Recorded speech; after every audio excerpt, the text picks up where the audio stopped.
podcast. Now these Rubber Boots podcasts. We wanna thank you for listening. We're sure you never thought we'd last. Oh no.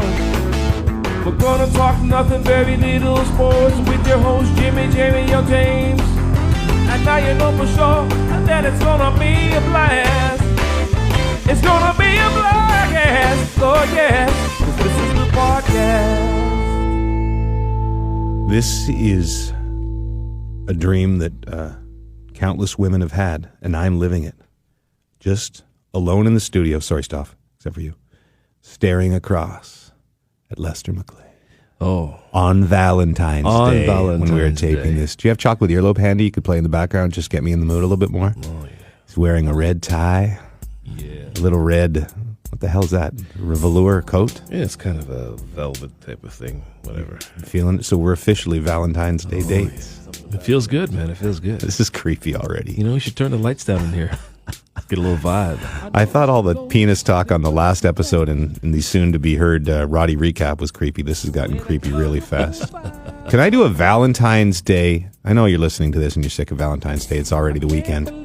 But we're going to have A-hole or A-OK later in the show. Mm-hmm. I got to do one on my wife. Is that okay? Okay. Yeah. Wow. Oh, listen to that. Just bring it up for a second. I wanna play with your earlobe. I do. I really do. Put some chocolate on your earlobe. Yeah. I tried to do that with the Brooksy last night. Didn't work? Nope. Maybe a little more liquor, perhaps? He was watching The Bachelor on PVR, and I was watching the Oilers, and she was in bed by the time I got upstairs. Wow. So Brooksy lays this on me last night, okay? We're having dinner. Valentine's Day, typical in my family. I try to do something. I try to get her flowers or whatever. Sure. Take her out for a nice dinner. I can't because I have a hockey game tonight, but usually on the weekend around Valentine's Day. Right. Nice dinner. You do that stuff with Evelyn? Absolutely. Yeah. Rachel loves the dinners. Yes. So I'm planning that. I'm thinking, okay, the weekend, and I'm going to go get flowers this morning. Dinner comes last night, and she brings out all these bags. She goes, guys, I decided to step it up on Valentine's Day this year. Presents for my daughter, presents for my other daughter, and presents for me, like a shirt, a pair of pants. Was it an Untuckit? It was not as nice as an Untuckit, but it was very nice. 2 pairs of Sax. Do you like the Sax underwear? Oh, nothing fits your boys like a pair of Sax underwear. And they're not a sponsor, by the way. They should be. But they should be. We talk about balls a lot in this show. We do. And the Sax. Do you have the Sax underwear? I don't. Stuff? No. Oh, yeah. Fine. I mean, if any other underwear company wants to represent us, I will If the, shill for them. if the Sax people are listening, I'm sure the 4 of us will be happy to model. Seriously, go out. I'll lend you a pair of mine. They just make your boy. I'm concerned they might not fit, James. You're right. Don't underestimate me. Okay, so Brooksy lays all this stuff on me. Very nice, very sweet and everything. But now the rules are changed. And I had nothing. Okay, here's what I ordered this little, my daughter was in my ear saying, hey, we went by this like little vegan bakery and she saw this little vegan cake with hearts on it and said, ooh, I'd like that for Valentine's Day. So I ordered that. That was kind of sweet. So I had to pick. But now I had to go to the mall this morning to get stuff. Wow. It was like Valentine's Day is not Christmas. Here's the thing. You can't change the rules the night before Valentine's Day. I do agree that there should be some type of forewarning or heads up. Honey, I'm thinking about maybe getting some gifts for the I'm kids. going to get you some gifts this year, You know? honey. So if you want to. Now, I will, to Brooksy's credit, she did say, no, don't worry, you don't have to get me anything. But you can't lay $300 worth of clothes on a table and then I bring in my little $20 cake the next day. That's not going to work. No, it doesn't. That's not going to work. It doesn't. And so of course, Jimmy was scrambling all day. But you already had the gift. What do you mean? Hit the music, brother. This was the gift you had. Oh, yeah. Yeah. See, that's the gift. Right there. The earlobes? Earlobes. You think I didn't need to get anything else? No. Just dip a little bit of this.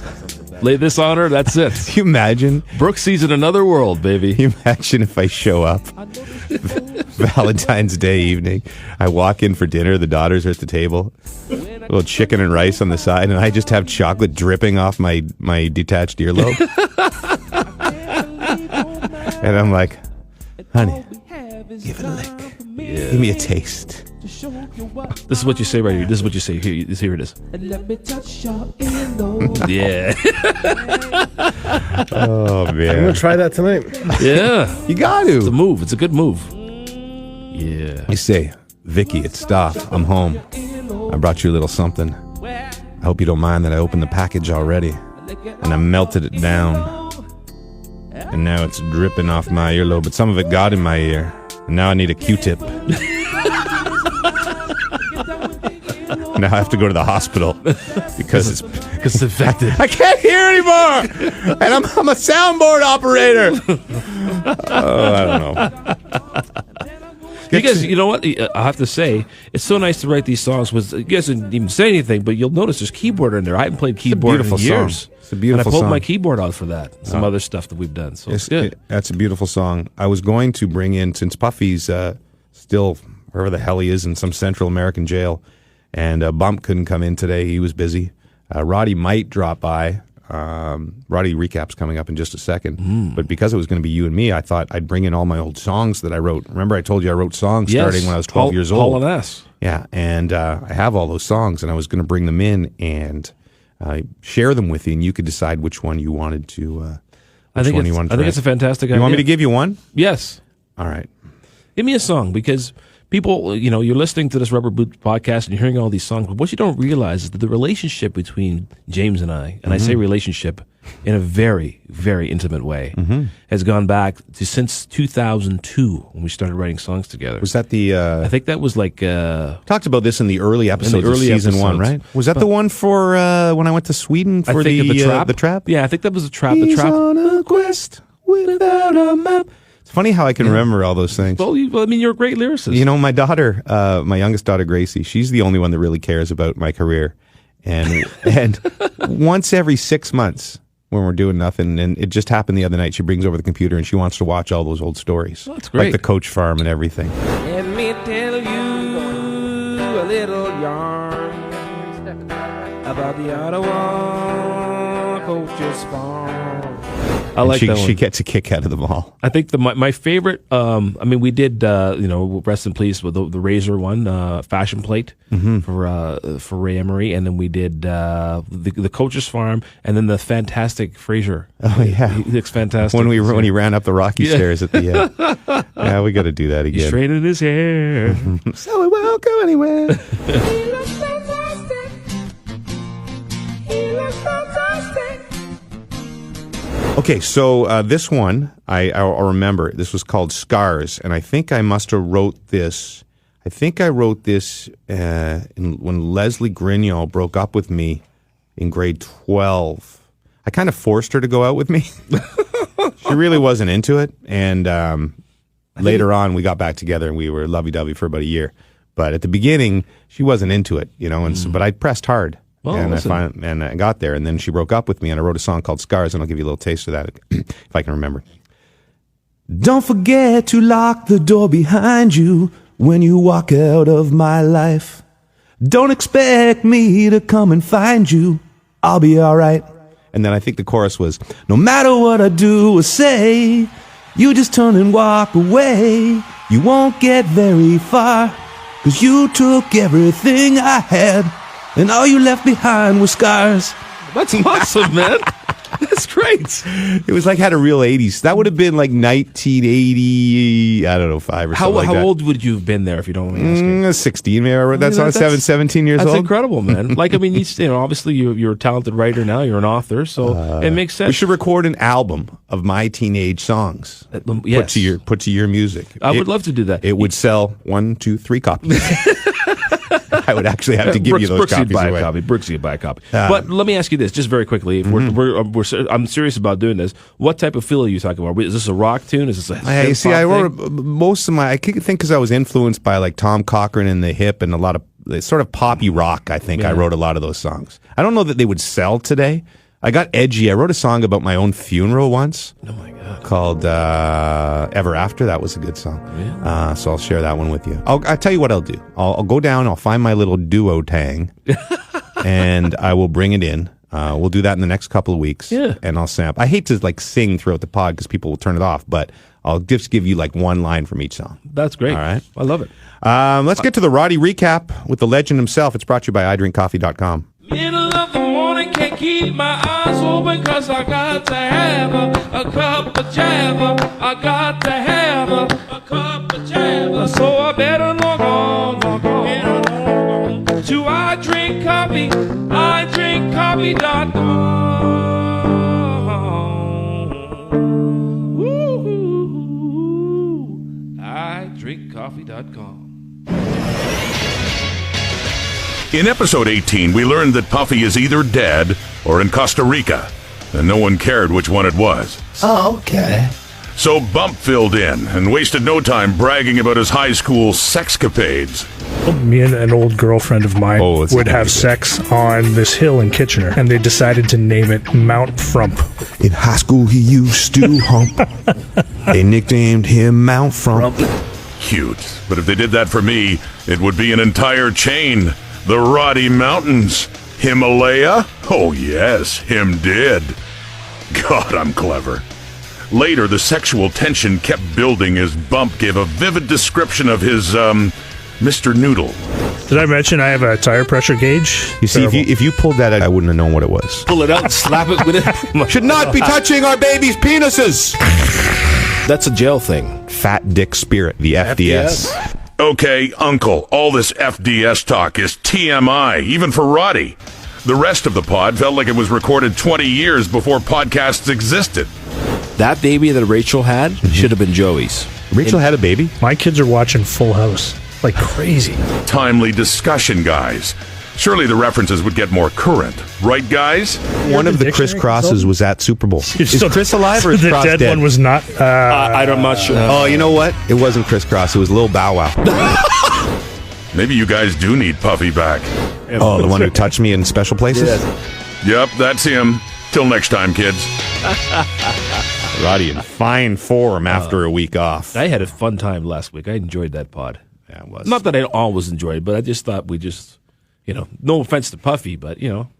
Bump did a good job. Yeah, we'll Puff should be back next week. We'll do our Trade Center preview pod. That'd be great. Usually we get Bobby Mack, but the Bobcast, I think he feels a little threatened. You know why he feels really threatened? And maybe we should do this as a shout out, little Valentine shout out. Maybe put a little chocolate earlobes back on there. I'd like to do a Valentine shout out to one of our number one fans, someone who listens to us faithfully. Yeah. And one of my favorite ladies out there anyway.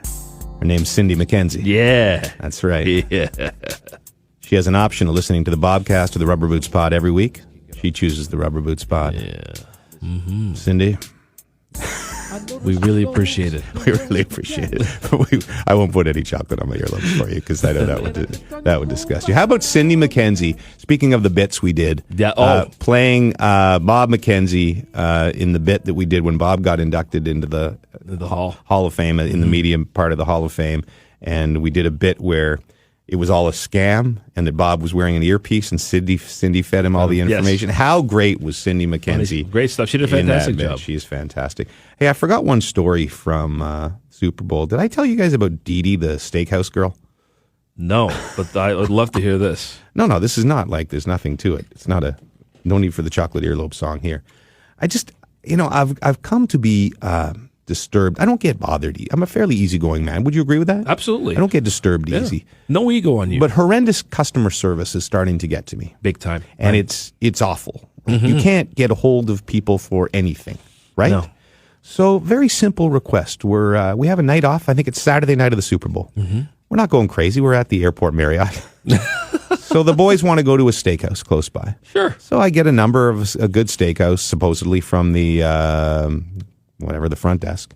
I get the phone number. So I call Louis Steakhouse down the road or whatever. Hello, this is Dee Dee here at Louis Steakhouse. I'm like, hey, it's I'm just James. Can you hold for a minute? Yeah, okay. 12 minutes. Are you kidding me? 12 minutes on hold at the steakhouse. And I sat there because I knew this, because I was like, okay, no problem, whatever. I'll put it on speaker.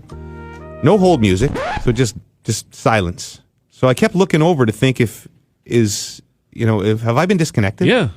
So, but I'm watching Netflix, so I'm okay. So finally I look over 12 minutes. I'm like, okay, uncle. So I hang up the phone. I call back. Hello, this is Dee Dee at Louis Steakhouse. I said, Dee Dee, this is James. I think you forgot about me on hold. I was on hold for 12 minutes. Yes, just hold a second. You Back kidding on me? hold! Are you kidding me? How? Does Not that happen? kidding. Not kidding. I waited. Okay, now I'm in. Now I'm invested. Yes. 7 more minutes. Still on hold. I hung up the phone. Okay. So I text Dennis, our producer, and I say, Dennis, I can't get a hold of this steakhouse. Okay, I've just been on hold for a total of 19 minutes for 2 calls. Could you call? And after he was put on hold for a while, but got us a reservation. So we get to the restaurant, and this is still lurking. Of course it is. So I walk in, and I go, there's a bunch of servers in there. Your table for 4 is ready over there. And I'm like, is Dee Dee still working? And they said, yeah, she's in the back. And I said, does she man the phones and take all the reservations? They said, no, she doesn't usually do that. And I'm like, and the Dennis and Mark Millette and Farhan, I think, are with me. And they're like, don't let it go. So I'm like, all right. I go upstairs, and the manager comes by the table, and the manager's like, hey, how's your evening going? Is everything okay? And I go, there's one thing. And they're like, no. I'm like, all right, I'll let it go. So we eat a nice meal, and I'm having my banana cream pie, which I enjoy for dessert. And it was a fine banana cream pie. I go to the washroom just as we're leaving. I didn't even tell the guys on the crew that this happened.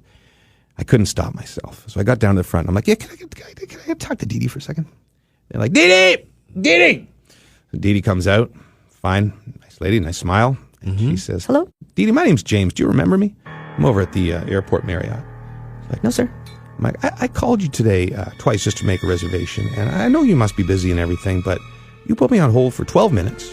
And then I called back and I said, hey, Dee Dee, you just put me on hold for 12 minutes. And you proceeded to put me on hold for another 5 minutes. And she went, Yeah, I do remember that. and I'm like, why? Why, Dee Dee? And she said, I'm sorry, sir, I'm too busy, I have to go. And she left, so I think I made her feel awkward. And so then I let it go. Well. And I walked out. And that was the end of Dee Dee the Steakhouse Girl. But was I an a-hole to approach her? I wasn't mean to her in any way. I was very polite, and I just wanted an answer. Tough one. Roddy's just walked in. Yes. Roddy, we just had your recap. It was a fantastic job this week. A lot of penis talk. Again, I apologize, but we keep it out. Do you have a problem with penis talk? This is news to me. You look... Stop. Make note of that I know. next time. He looks like $1 million. You look fantastic Oh, right thank now. you. I know. This in Canada, I brought my Valentine's Day tie for you guys. I thought the sexual tension was high in here just between Lester and I, but now you've walked in, and Roddy doesn't just have the red tie and red pocket square. He's got the black vest. There you go. And black suit and the whole kit and caboodle. Nice white shirt. How are you, buddy? Excellent, thank you. What's going on? I haven't had the chance to say great job down at the Super Bowl. Thank you. And I haven't had a chance to talk to you since. I just want to congratulate you for finally getting the chance to cover the Patriots at a Super Bowl, because I know that's eluded you. Here's what I want an answer to. So Roddy, I did a couple Super Bowls. Roddy did. How many did you do in a row? I think 4 at most in a row. I've done about 9. But you did total. about 9. Yeah. And so when I started doing Super Bowls again, Roddy and I sort of made this agreement that we'd kind of switch. And, he'd had his fill, but he would do it and I'd do a few. And so after every Super Bowl, we kind of talk who's going to do the next one. I've done, I guess, 4 in a row now. And Roddy had some stuff going on this year. But now I've been to Houston, Minneapolis, Atlanta, next year Miami. Is Roddy going to... You know what? Jimmy... that would be... I said to you a few years ago, it would be dirty of you to throw me back in for Minnesota. That would have been awful. It would be dirty of me to say, Miami Beach. Beach. Rod Baby's ready to get back on. Like, I'm already prepared for your answer if I say, James... You know what? I kind of feel like going again. Miami Beach. So I understand. Well, no, we'll have a talk about it. You know what the tough one would be? Right. Is New Orleans. Because for you and me, separate Super Bowls. My first? Was it your first? Not my first, but I have done it. It's the only time I've been to New Orleans, and Right. wow, that's Rod Baby's kind of town. That is... New Orleans should be, I dare to say this, the permanent home of the Super Bowl. Absolutely. It's got like 20,000 hotel rooms within a couple of mile Everything radius. is close by to the team hotels. The stadium's everything. there. Awesome. It's Now- perfect. Now, and forgive me, and I know stuff, but what I'm about to propose is insane, but could both of them be down at the Super Bowl? Well, that was the original plan. We were hoping to do big hour lot of show firepower. and things like that, but May not be the budget for that now. and plus they won't let Roddy go. He's too valuable to the, Yeah, listen he's to a him. franchise here at Sports Listen to Center. you. Comes back, and I see you doing Leafs that night. I'm thinking... Was I wrong to approach Dee Dee, the steakhouse girl, after she put me on No, hold twice? no, I mean, I was polite. It's not like I yelled at her. I was just- I wasn't going to get her fired. No. I just wanted an answer. I think it's good. It would be... If you did it, was the manager there? The manager was there, and he actually approached us at dinner and said, "How has your evening been fine?" And I thought about bringing it up So wait a then, but minute. I You didn't. talked to Dee Dee in front of her boss? No. At the end, I pulled her aside. See, that's different. That's not bad at all. I mean, I think if you had called her out in front of her boss... But she looked at me with dead eyes, Roddy. Yeah. You know what? Here's the thing, That's not and good. you know, we preface this, Brody, by saying that customer service is a dying art, and it is in so many industries. And part of me would like, I'm in Atlanta once in a lifetime. I'm probably going to let it go, Jimmy. But at the same time, to me, it's no excuse for her doing that. And I think you were fully in the right to pull her aside and say, "Listen, what's going on?" And quite frankly, she was a coward because she didn't even answer the question. So, yeah, man. Well, what she should have said is, you know what? You have a really good point. And hang on, I'm going to be back, and I'm going to be back and apologize. So just stay here, and then just never come back. Right? And you'd be waiting. You'd be saying, "Guys, she's going to come back and apologize. She told me she would." Yeah. I almost want to call and try and talk to her again. If I can remember the name of the damn steakhouse. You know what's going to happen It's there. not on your phone? It's not in my phone. Let me just put you on hold, James. Let's get to the week that was, brought to you by the Waimara Resort in Turks and Caicos. Let's discuss the week that was with James Duffy and the Rubber Boots Podcast crew.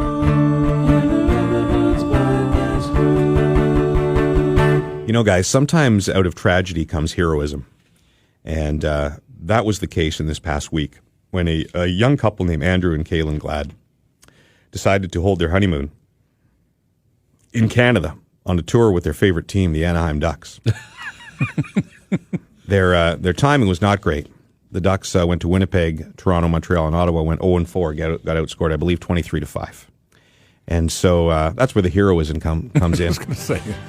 A young man named PSN James Duffy on Twitter suggested that maybe we could all come together and do something for them on the honeymoon. Got together with his partners at the Waimara. Boom, second honeymoon, free vacation from the Waimara for Andrew and Kaylin Glad. Wow. I mean, I don't know is there a Nobel for that? Jeez. You know? There is a no bell. Rod Baby thinks there should be. Yeah. I actually That's awesome. I actually did nothing. I put the tweet out there, but it was Bruce, our buddy at the Waimara, who arranged the vacation. So Well, Andrew and Kaylin are I think on their way. I think I saw this on Twitter, but I think one of our Rubber Boots listeners said as long as it doesn't come at the expense of Sirius Lester, that'd be fine. And I believe You're fine. I believe the guy was Kester McKean. So Lester, you're not losing the room. You may get fired 7 times before we actually go to the Waimara. Is Roddy, is Roddy still in contention for the 5th room? This is what I need to know. Is he, or is it just out of the question? I guess it would depend. Have you solidified the dates? Have you? Well, sometime in October. Sometime in October? anywhere I between the can't- 1st and 31st, right? Yeah, you know. Football, CFL, you're hosting it. It's only would 3 love downs. to be in on that. I'd appreciate it. It's only 3 downs. Yeah. We'll see what we can but do. I appreciate being considered. I don't know if I'd be able to go, but I'd be envious. Sorry, thinking of you guys. I'm looking. Now- I was searching for this tweet by ODog after I got this couple, the vacation at the Waimara, and I came across something I tweeted yesterday. Did you see this guy who did karaoke and he chose as his song Tequila? You know the Tequila song. So You chose it for karaoke? Yes, That's a big challenge, as isn't a it? joke. Yeah. He's standing there by himself, and everybody, and he goes, "Tequila." It's amazing. People. Here he is. Hang on. Give me the words for that. He's just standing there by himself. Tequila. I got to try that. Oh yeah, sorry, I got distracted again as I often do. So everybody was real happy that Andrew and Kaylin Glad got their second honeymoon, except for one guy, and that was O-Dog, who who asked me to see if I could get him a deal on a room for March break. And I got him, and our buddy Bruce helped him out with a discount. But it's a very nice resort, and he was still upset with the price, and very angry with me that he's like, "What do you mean? I've known you for years. I sit beside you on the panel, and you couldn't get me a deal there. For me, it's like $1,000 a night, which it wasn't, and for these guys, it's free. It's bullcrap." No. And then I came back and I tweeted at him his career earnings from Hockey DB of $16 million.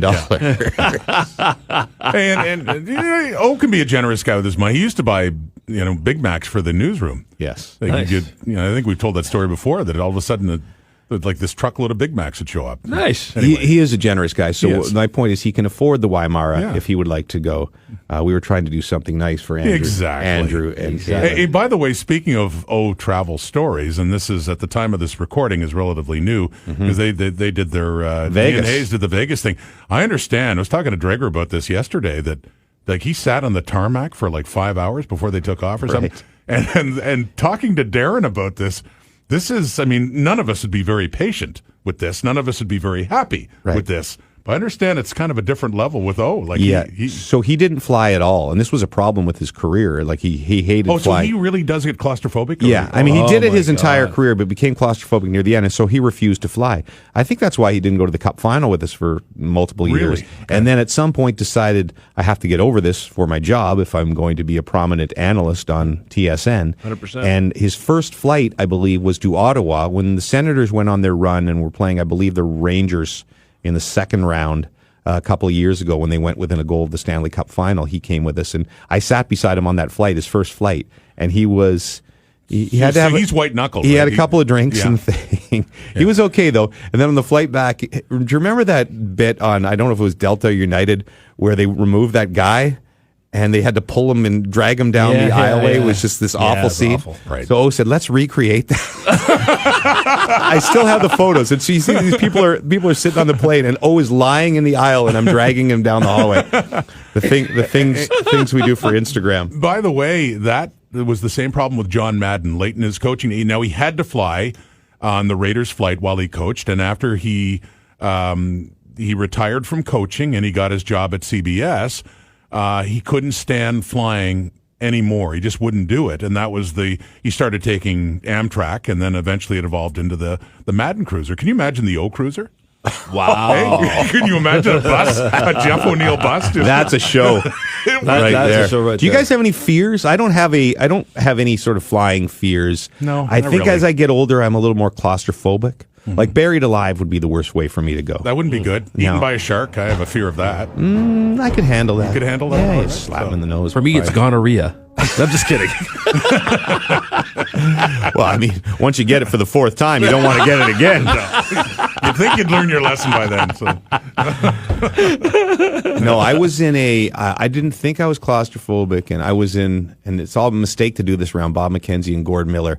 We were in Turin, Italy in 2006 for the Olympics, and we were in this tiny little elevator that only like 3 people were basically intimate together in it, and it stopped between floors. Oh my! And I freaked for a second, and they're like, "Oh, we've seen a flaw in Jimmy that they've exposed ever since." So claustrophobic. Wow, a little bit there. Okay. Hey, we shouldn't be. How long do you got, by the way? A couple minutes? Sure. Yeah. We shouldn't be plugging other podcasts probably because there's only so many hours in the week, and if we plug too many other podcasts, people will listen to other podcasts. Exactly. Obviously, we recommend the Bobcast. Bob is a legend. Of course. Especially around deadline time. We love our friends Jay and Dan. Cabby has a great podcast. Christian Jack and Stephen Caldwell now have a soccer podcast. I listen to a lot of podcasts now, despite the fact that during our entire first season, I'd never even knew what a podcast was. Ron Burgundy has started a podcast. Oh, that's awesome. And I listened the other day on the way home, and I had to say it because I think that the listeners to our pod like dumb humor, that obviously if they're listening to us, and Ron is the king of it. And I wondered how it would be, because clearly he can't have a script for an hour podcast, so he's ad-libbing, I think, a lot of it. But it is wonderful. I heard the promotion of this, and I was howling when he wants to take calls. Right. And they have to explain to him, people don't listen in real time. Right. Well, that's what it was. So we do. Yeah, they're trying to explain it to him. He's saying, when we get this podcast done, and my producer Stoff will put it on a plane and then a train and take it to where it goes on air. But we do all these reads for our sponsors. I Drink Coffee and Waimara, and we'll do our Puckpedia and our Untuck It read in a second, and every podcast has these commercial reads that you hear. So I got Stoff to, this is Ron Burgundy's first commercial on the Ron Burgundy podcast. Every installment will be an adventure that I will rip into like a juicy porterhouse steak. Just like the ones they've served at Balbanado's, just north of Old Town in San Diego. Since 1965, Jim and Jackie Balbanado have been serving the greatest cuts of meat and wild game. And listen to this. They've only been shut down 11 times. That's pretty good, considering they have whole roasted camel on the menu. Anyone who has tried to prepare and cook camel meat knows it just doesn't keep. Balbanados. When it's time to fine dine and drink a little wine, it's Balbanados. What's that? I can't read my own ads? Right. Okay, well, no one told me that. Anyway, the entire pod is like that. It's very funny. And you have interviewed Ron Burgundy, have you not? I have. Yeah. I did not do him as Ron Burgundy. Oh, you didn't? Which was a bit of a disappointment for me. So when Ron Burgundy, the sequel, came out, and he did quite a Canadian thing, and we all remember with Vic Rauter. Curling, fantastic. Make the final. Right. No. Make the final. So I guess when the stars go out on these junket tours, they negotiate with what they're going to do on these respective shows. Mm-hmm. So if he's doing Kimmel, he's going to do one thing on Kimmel, and he's going to do one thing on Fallon or whatever it may be. And so they contacted TSN because they wanted to do him as Ron Burgundy, and TSN decided curling was the best place for him to do it with Vic, which I agree was fantastic. Yeah, it was great. So, but they also wanted to promote the movie, so what we agreed to do was do a half-hour special on Will Ferrell, and I would do the interview for that. So I got him strictly as Will Ferrell, and it was funny. That was the weekend when we lost the NHL rights. Right. And we were up in Ottawa doing Alfred's last game, so my head was spinning like crazy, but I interviewed him down at 299 Queen at the headquarters. And first of all, I had about 15 minutes alone with him before. Could not have been a nicer guy, but exhausted from Winnipeg and such. And I've always thought the curse of the comedian is that people expect you to be on all the time. Right. I'm sure when you're on a plane with people and they say, oh, it's Roddy, they want Roddy they want Roddy. Yeah. And well, they used to want to talk about sports, but since your podcast, they just want me to talk dirty to them. Nibble.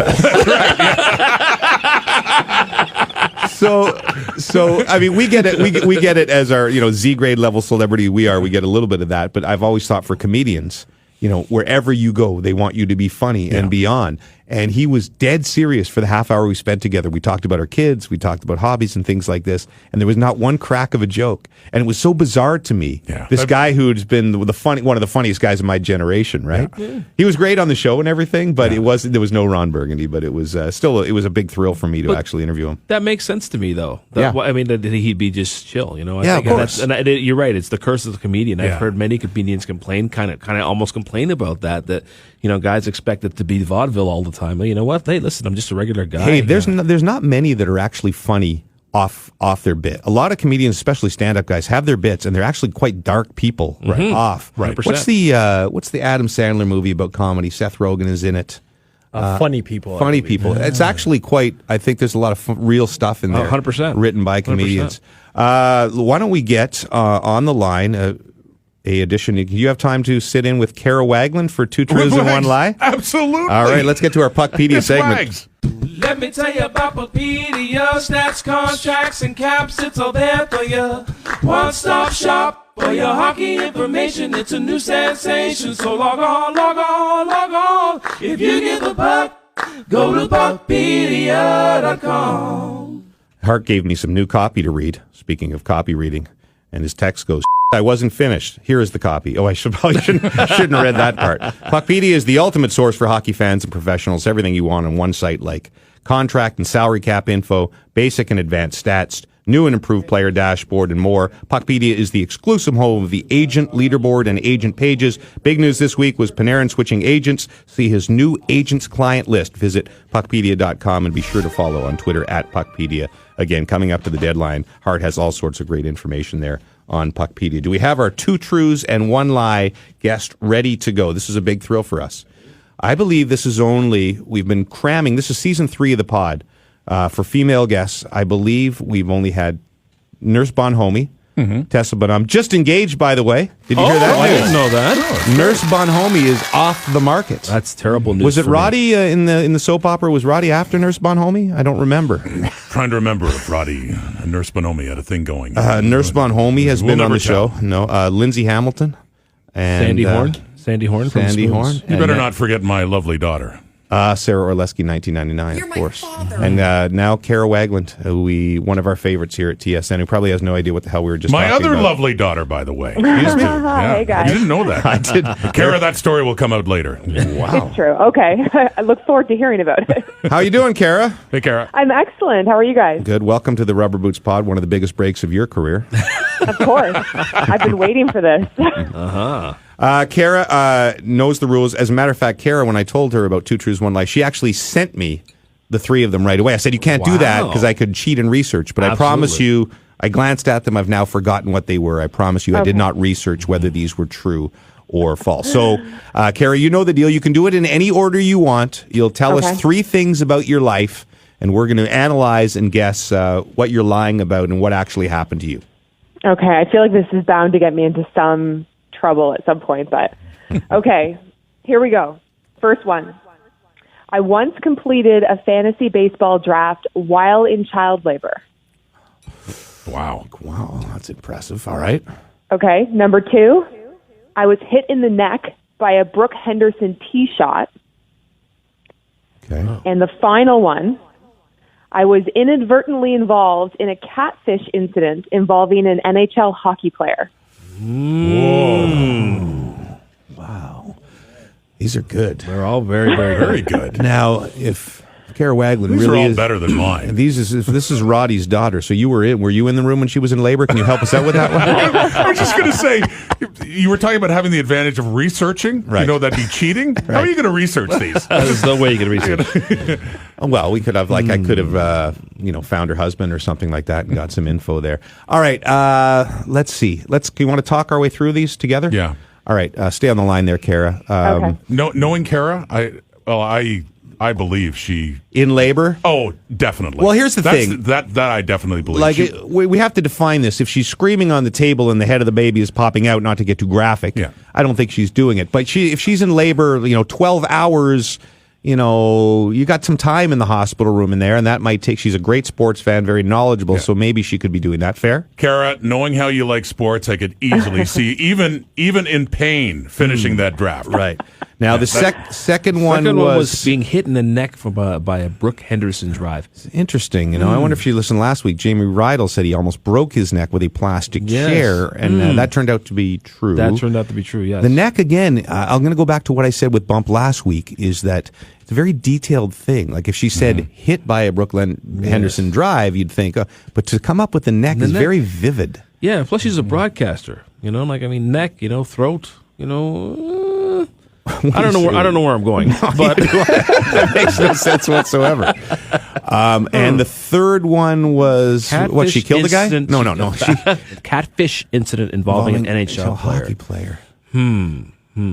See, I'm scared that all 3 of these are accurate. Lester, do you want to choose first? Catfishing. Do we need to explain catfishing to the kids? To the older crowd, too. So catfishing is essentially, Kara, maybe you explain it best, where somebody draws you into some sort of text or DM conversation, maybe a relationship, but it's not actually, the person's not real, or there's someone else or something, right? Someone is drawn into some kind of an interaction, usually not face-to-face, obviously. Yeah. Was your picture used, Kara? Or no? No. Okay. I do these every day, catfish, by the way. Most of my relationships are with Russian bots. But they look so pretty. Let's see.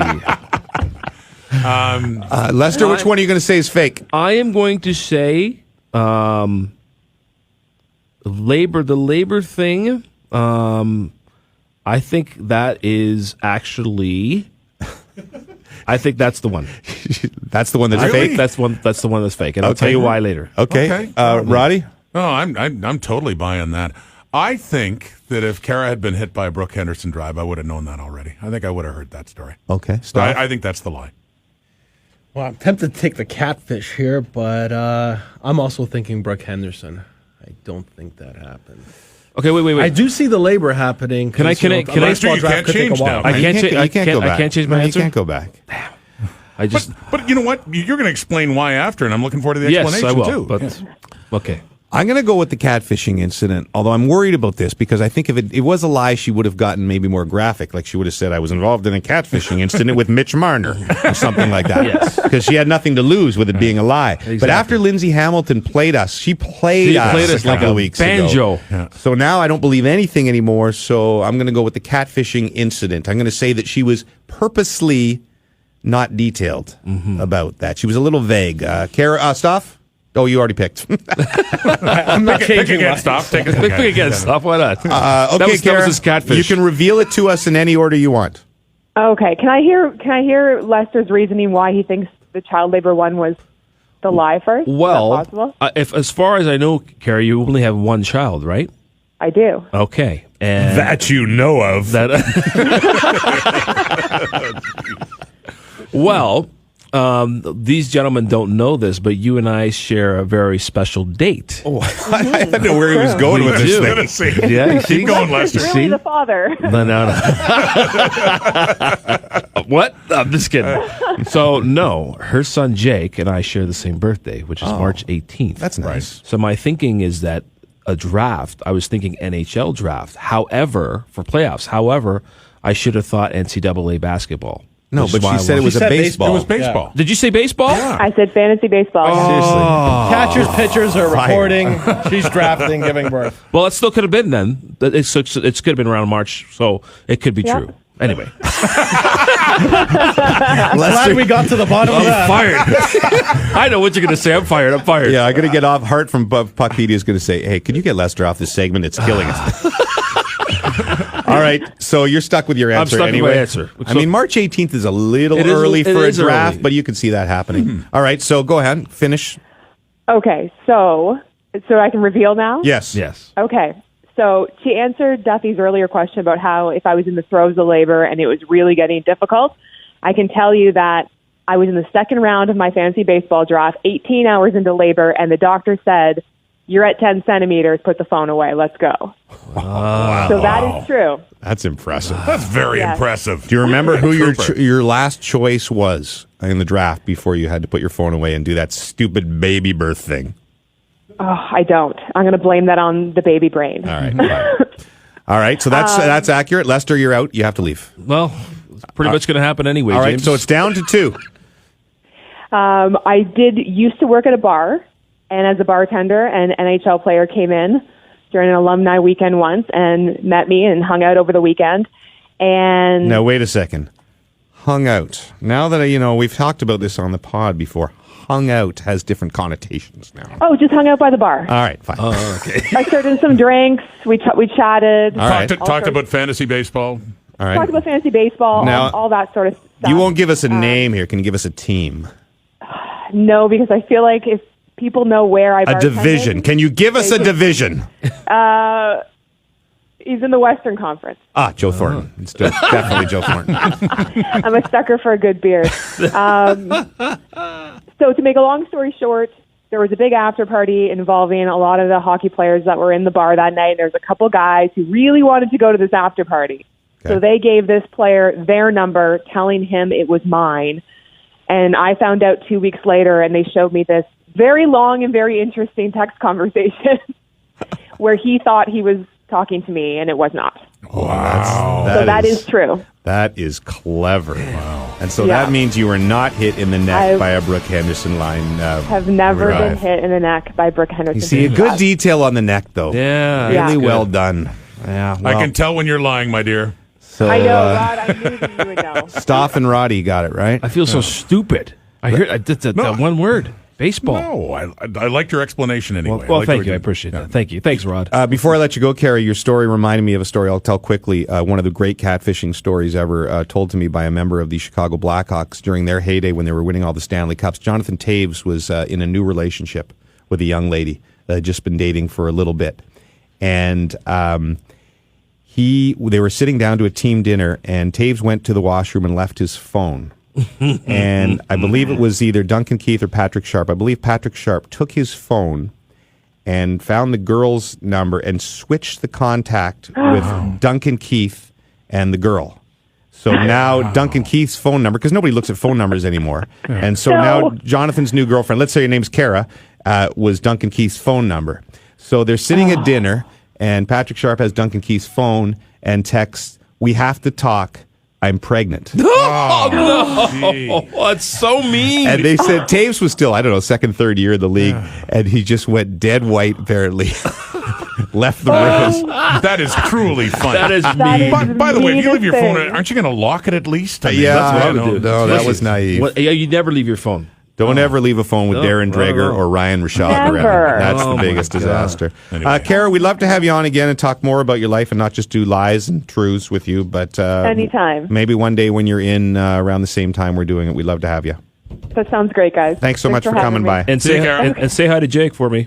I will for sure. Thanks, How Austin. old's Jake before you go now? He's going to be 2 next month. He's darling. I love all the Instagram posts. He's a lot of fun. He's great. Okay, all the best, Kara. Thank you. Thanks, guys. That's See ya. Kara Wagland, very talented host on TSN Sports Center. She does all sorts of stuff. Is extremely versatile and is a fine liar as well. She is. She's great. She's great. I thought you just put up your hand. I did. I got to add that because I have to go. She's great. It's the I got to go to the bathroom type. Except I got to do an go update. back to the newsroom. Do your job, Roddy. We didn't even expect you. I thought it was just going to be a date with me and Lester. Thank you so much for dropping First, by. I'm going to enjoy 3 fingers of Glenlivet and a piece of cheese. Anyway, or what? I forgot what his line was. I love you, Roddy. See you, Roddy. Love Goodbye. you too. Love you too. Why don't we get to a special version of A-hole or A-OK? Is it A-hole or is it A-OK? You know, we did the Valentine's A-hole or A-OK with my wife. She just texted me and said, "What time do I pick up Gracie?" It's the same time every day, 3:15. So why do I need 3 texts a week saying, "What time do I pick her up if I'm not around?" Listen, School doesn't change. I'm not married. I avoided all of that. So, hey, you're on your own, brother. What can I tell you? I love Brooksy, but there's just times. And of course, she doesn't listen to this podcast, so she'll never hear about you. She has no clue. Okay. A-hole or A-OK. We have a couple of editions today of A-hole or A-OK. And why don't you start with yours, Lester? You had one for us. Yes. Ladies and gentlemen who listen to this podcast, I am sure at some time or another, you've been driving your car and you say, "Oh my goodness, I've got to pick up some grocery, or I got to do this, I got to do that. I need some cash. I'm going to go through the drive-through ATM." You go, you drive through, you withdraw, and you get on your way. Boom, 100. But sometimes you get there, and somebody ahead of you has decided that they're going to use this machine for a whole bunch of different transactions, whether it be depositing, transferring money. Right. I am of the opinion that the drive-through window is to get cash and get the hell out of there. No deposits. No deposits. So, my question to you, gentlemen. Were you just stuck in one of these situations very recently? Very recently. I'm sitting there. It's cold out. Mm-hmm. What are you doing? Okay. A-hole or A-OK? I think Stoff's on your side because he was nodding feverishly while you were doing that. Yeah, definitely A-hole. I think I may have done this before. I don't like to get out of the car, so if I have deposits, and I still haven't figured out how to do that, I guess you can just take a photo of a check now, apparently, and just put it right into your account. Most machines now, you put the check right in. Yeah. Can you do that? Does every bank do that? Oh, like on your phone, you take you take a photo of a check and boom, it's in there. Yeah, you can do that. I haven't done it personally. I work with the Scotiabank. Do they do that at the Scotiabank? I would assume. I know Scotia is definitely For a client like you, for sure. Yes, of course, with your millions. Because I still go and drop the old checks in, and so I'm going to have to vote A-OK because I think I've been that guy. Through the drive-through? I also think it's very hard to reach that drive-through. I usually end up something. getting out of the car. That's the thing. Defeats the Who purpose. wants to do all their banking? Exactly. Because I've sat behind a guy who's like shoving 6 envelopes in there, and half of them are missing. To me, He's putting the quarter rolls in. Yeah, these essentially. banks, if any of these banks and financial institutions are listening, to me, it should be only for withdrawal. You shouldn't even have the opportunity to do anything else. Problem is the fact that you can do other things makes it legally okay because if they only put withdrawal on the machine outside. But I'm with you guys. I feel you. But I've been the a-hole before. Andrew Chan, who's a faithful listener. Andrew Chan. I knew Andrew Chan was. Big storms this week all across the country. Brutal. All across the country. And he said, ordering from Skip the Dishes so I don't have to be outside in the weather. So the world is falling apart. It's snowpocalypse wherever you are. They're saying, stay off the roads at all costs.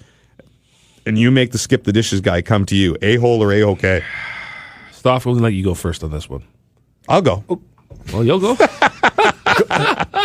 What do you think, James? Well, I just thought you would needed time to think. I was trying to be, it sounded like I cut you off, but I was trying to be a pal. I just think that the driver, if he's working that night, he probably needs the cash. And so I'm going to say A-OK because if you really don't, you're calling in sick or saying, hey, I can't get to work if you're worried about the driving. I'm saying A-OK. That's what they're there for. I'm not a fan of Skip the Dishes. I've had a couple run-ins with people blocking my car because they feel entitled in a certain way. Wow, this is angry stuff. We've never seen him this angry. Angry Stoff. That should be a character on the show. Totally should be a character. Like Serious Lester and Angry Stoff. He should get to vent one time a week. Yes. And I just storm out. Yeah. No, wait a Probably second. best for the back end of the pod. Do not storm. It'll be the last segment we do every week. It'll be like a drop the mic thing where you get angry and then you boom out. I like it. Don't you hate it when you cut me off? Lester asked me to go first. I'm done. Done with you. Just to wrap this up, I'm going to say A-OK as well. It is the nature of the service, and if you choose to drive on that night, do Skip the Dishes, then you choose to drive on that night. That's it. That's fair enough. Here's the last one. This was sent to me by a young listener named Christoph Mamona. He texted it to me.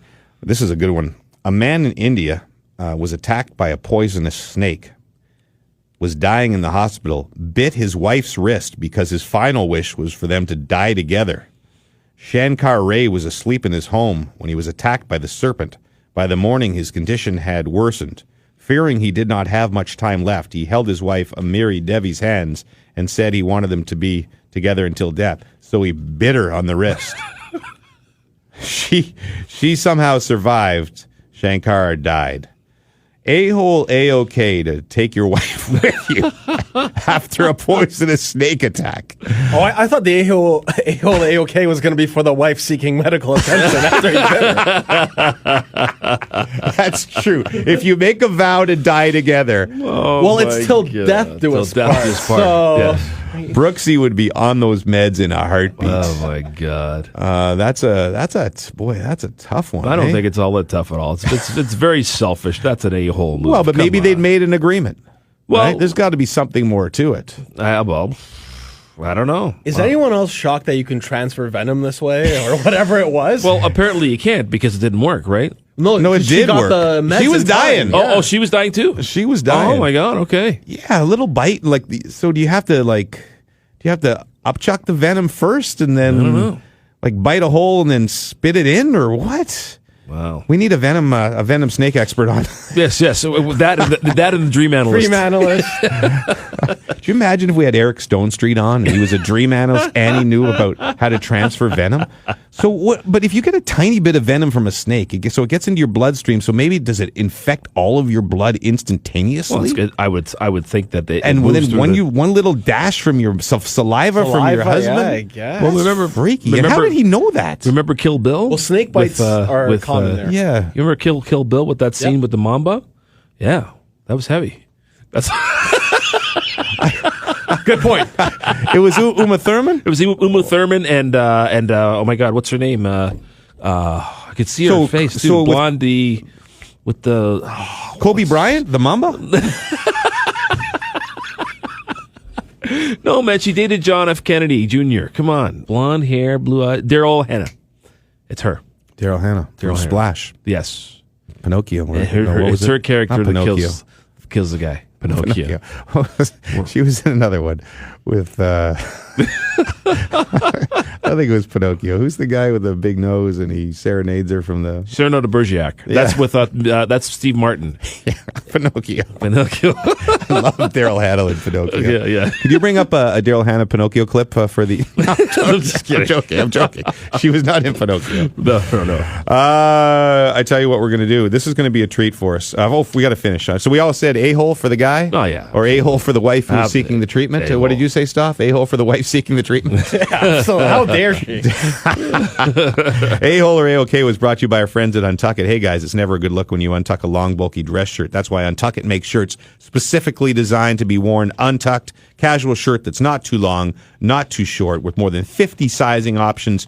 Every guy can find the perfect shirt. We all spent time on the website when we were ordering our shirts, and there's all sorts of fantastic choices on there, and we're still waiting to get Puffy back before we wear all our Untuck It shirts together. It's going to be a big deal. We'll take photos, we'll post them on Instagram, they'll go viral. They probably won't go viral.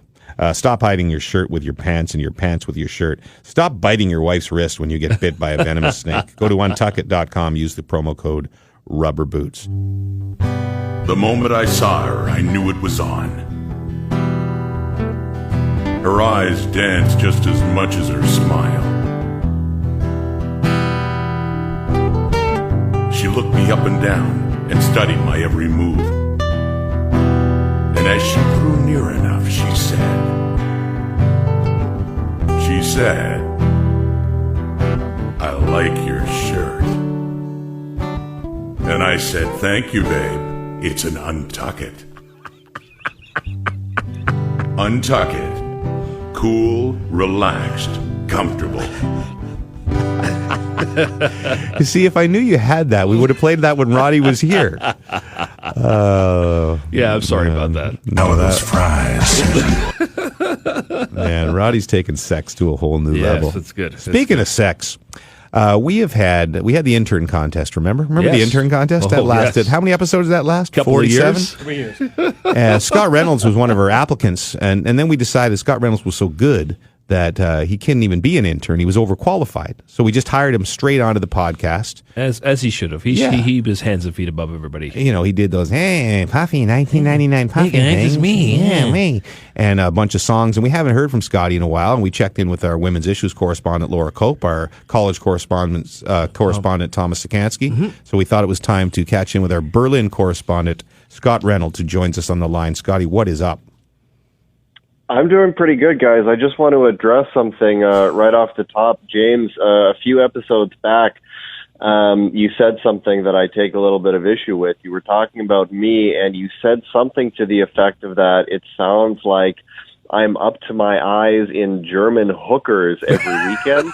And I need to say that I'm kind of insulted by this, because if you've paid any attention to the stuff I've been sending in, my preference is Eastern European girls. Okay, Sorry. Okay, So Ukrainian. I'll mark that down.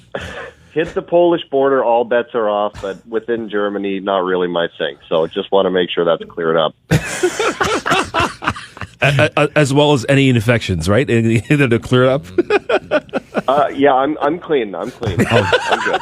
As long as you're supporting the Polish economy, I'm happy. That's all Stoff cares about. Hey, give us a little teaser here. You know, in the business, we call it a teaser when you promote something that's coming up. You told me this week when we were communicating via the email service that you have a new song coming. Can you give us a hint of what it's about?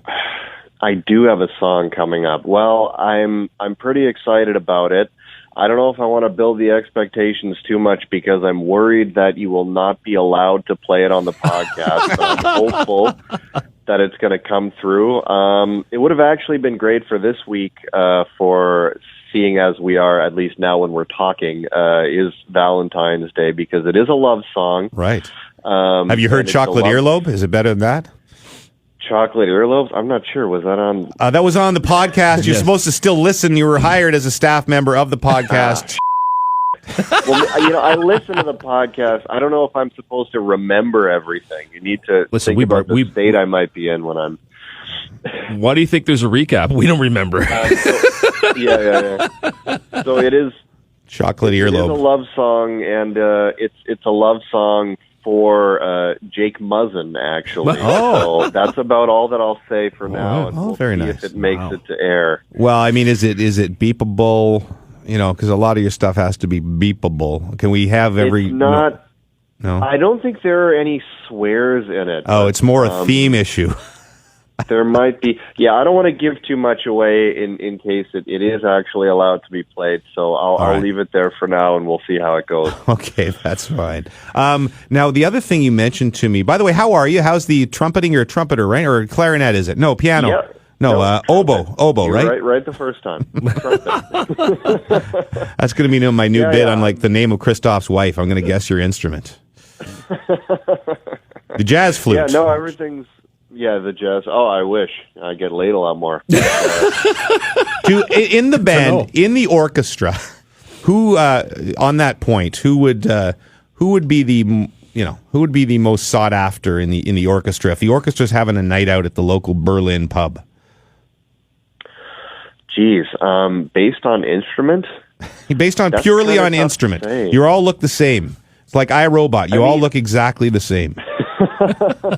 I mean, my default is to say trumpet, but I guess that's my own narcissism coming through. I'm not really sure what else to... I could see trumpeters, maybe the drummers, the old rock band. Yeah, there's a certain, I don't know, arrogance or egotism or something that comes with being a trumpet player. You're important and you're loud and you're being heard all the time. So I guess some women find that attractive. I don't know. What about the maestro?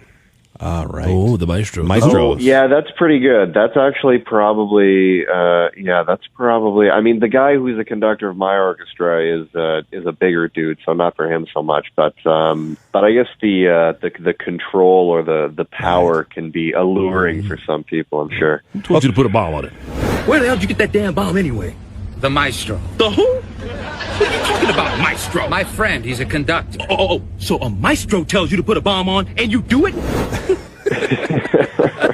Now, Scotty, you mentioned to me that what you really wanted to come on for was to educate us a little bit about the Berlin club scene. So yes. Do tell, because it's something I've never experienced before. I experienced a Prague sex club once, but that was, and people aren't going to believe me, completely by mistake. During, I tried to go get a beer with a buddy in Prague, and suddenly we were in this place, and there was nobody there except the two of us at the bar, and then suddenly 20 girls came out all around us, and they just stood around. Nobody talked to us, and they didn't dance or anything. And then I said to the bartender, what the hell are we? What are we doing here? And he's like, this is a sex club. You pick a room, and you pick a girl, and you go now. Wow. Like, I think I got to get out of here. That's pretty generous of him to call it a sex club, because that sounds like what I would call a whorehouse. But I guess you had a good time. Let me touch your monkey. Fuck up the sprockets. All right, so give us where do you want to go with the Berlin club scene? Well, I have this all set up as a little quiz for you guys. I want to see who does the best. I have 4 questions. I'm prepared and everything. All right, we have 5 minutes before we get kicked out of the studio, so boom, get at it. Oh, okay. So I'm going to skip the first question though, because it's boring, and I'm going to get on to the other 3. All okay. right. So the first one I'll go with is this is a Price is Right style question. Okay. Whoever gets closest to the correct answer wins. So Berlin clubs, as a general rule of thumb, open at midnight. Okay. I went out last weekend on Friday night. What time did I leave the club? What time did you leave the club? What time did I leave the club? Done for the night. All right. Trumpet Done player for the like night. you, I'm going to say 5 minutes you picked up, you're gone. 12:05? Yeah, that's my bet. Go ahead. I'm going to say 5:30. 5:30 a.m. Okay. So Yes. you're thinking that's where he's going. Yeah. So I'm going to say he's going even further than that. I'm going to say 9 a.m. Okay, yeah, you guys don't know much about how it goes out here. I left the club at 11:15 a.m. Oh my God. And there was still some some pretty serious partying going on, but I was pretty exhausted. Wow. So I'm going to keep blazing through here since we're limited on time. So question number 2. A number of the clubs in Berlin are known for having, depending on the night, one or more rooms designated as a dark room. What do you think a dark room is? Lester? I'm going to say, I don't think, I want to say it's sexual, but it probably isn't. It's probably just a night, a room where there's all sorts of neon going on, that type of thing. Maybe. Just to hang out? Just to hang out. Stuff? Developing photography. That's what that one was easy. It's got to be something sexual. A dark room. I think you go in and you don't see, like, there's maybe some sort of prostitute waiting in there, but you don't actually see them. It's just touchy. What do you say? You're really thinking about prostitutes a lot when it comes to this kind of thing. Well, so it's Berlin. It is. Yeah, well, it is sexual, but it has nothing to do with prostitutes. Basically, the concept of a dark room is that you can they are specifically for public sex acts, except they're completely black, so no one can see anything. And you can either go in with someone if you want, or you can go in by yourself to find somebody. And there could be more than two people in there at the same time? Oh, yeah. There's multiple stuff going on at once. I've never partaken myself, but it's a very it's a common known thing in a lot of the places. We're going to do that on the pod. We're going to have a dark room episode of the pod. Nobody's going to know who's on the pod, and we're all going to be naked. I'll be sick that day. Okay, last question. Last question. I'm going to try and get through it quickly. So this is a 2 truths and a lie style question where I'm going to describe 3 clubs to you. 2 of them are real, and what I say about them is true, and 1 of them is stuff that I made up, okay? Go. Club number 1, Kit Kat Club, one of the most famous clubs in Berlin, opened in 1994 by Austrian porn film. Uh-oh. It has a strict dress code. Okay. If you want to get in, you need to be wearing fetish or BDSM gear, or be partially or fully nude. Okay. Public open acts of sex are both allowed and encouraged in this club. It's very famous for that. Okay. And some of the DJs you could find there this weekend would be DJ Bionic, Italo Brutalo, and Eclair Fifi. Okay. So that's club number 1, Kit Kat Club. Club number 2, Griesmühle. Griesmühle is in an abandoned grain mill, and it hosts a number of famous parties, including one of Berlin's most famous gay parties called the Horse Meat Disco. Their Valentine's Day party, which is happening tonight, is simply titled Mango. Very nice. And their party on the 1st of May, which is a major holiday in Germany, is called Fist of May. And some of the DJs you could find there this weekend would include Intergalactic Gary, DJ Overdose, and DJ Minus Minus. Very nice. Give us the last one quickly, because we're literally have to get kicked out. Jim Taddy has to do a damn show. Okay. Number 3, Drachenzunge, which is German for dragon tongue. It's in the basement of a former prison and was once briefly owned by David Bowie and is known for its in-house tattoo parlor. It's also known for hosting Berlin's best gay New Year's party titled New Year's Steve. And if you went there this weekend, you would be able to hear the talents of DJ Scissors, Die Großmutter ohne Schatten, which is German for the grandmother without a shadow. All right. And DJ Hitler. But DJ Hitler is HIT-LER, so it's like hit song. So one of these is a lie? Yes. Okay, so here's what we're going to do. Puffy's back next week. This would probably be Puffy's favorite segment. So we'll play this again, and we'll get Puffy to vote on it. Right, Stoff? Yep, cliffhanger. Scotty, our bad we went long today, so thank you for this. Thank you for your sex club information. Please inform us on anything else that happens with your trumpet life over there, and send us that song, all right? Okay, I will do. That's our buddy Scotty Reynolds. We're sorry to have to cut him off. We literally have to get out of here. Quickest cutoff ever. It's Valentine's Day. We're taping, so Lester wrote a little Valentine song for us.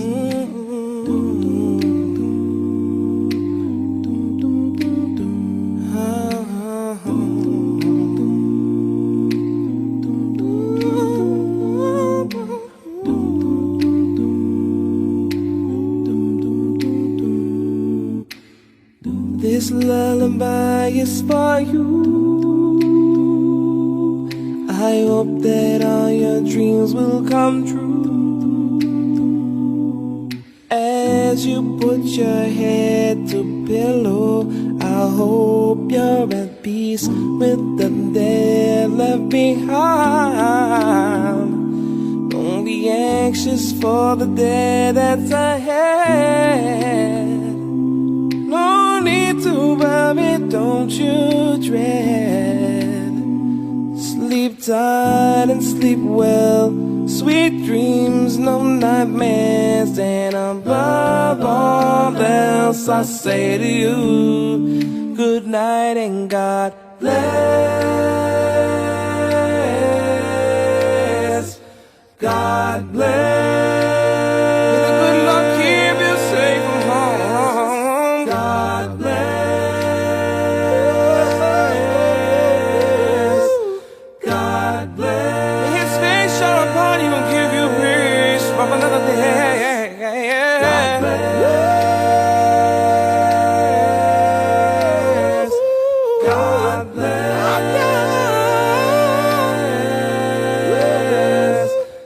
God bless.